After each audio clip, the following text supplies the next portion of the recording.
All right, who wants to bite of this 38.6-pound steak? It looks so good, but I will confess I'm going to chalk this up as one of my fails, and I'll get into that in a second. So 38 pounds from Masita Market, nice and thick.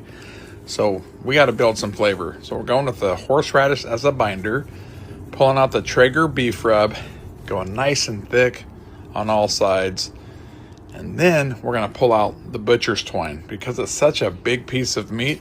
It'll loosen up during the cook, and I just want it to stay together. So I'm going to go around it once, nice and tight, and it will hold its shape during the cook. To track the internal temps, we're going to go with the Meter Pro Duo. We're going to put the probe in the center because that's the one I really want to shoot for, and then we're going to go on the side to track that side temperature. I knew I was in trouble once the center one went in because the center of the steak was still frozen solid, and it had been thawing for 2 days. So 275 on the Traeger Woodridge Pro.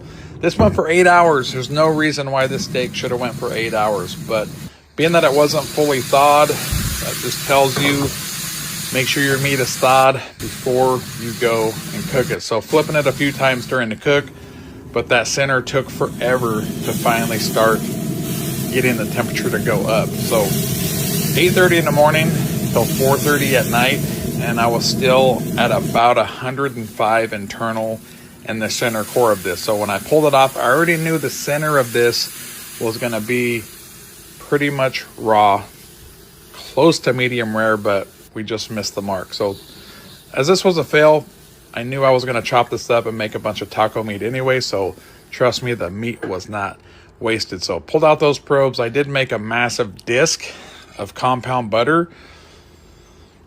Got oregano, we've got pepper flake, got butter, mixed it all up, put it in the fridge, and made such a massive disc of compound butter.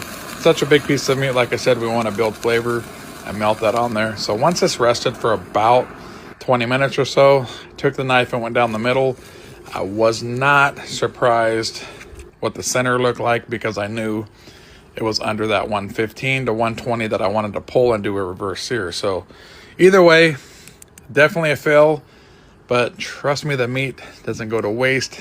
Those 2 bites that I took were freaking delicious, and plenty of tacos incoming. Here we go.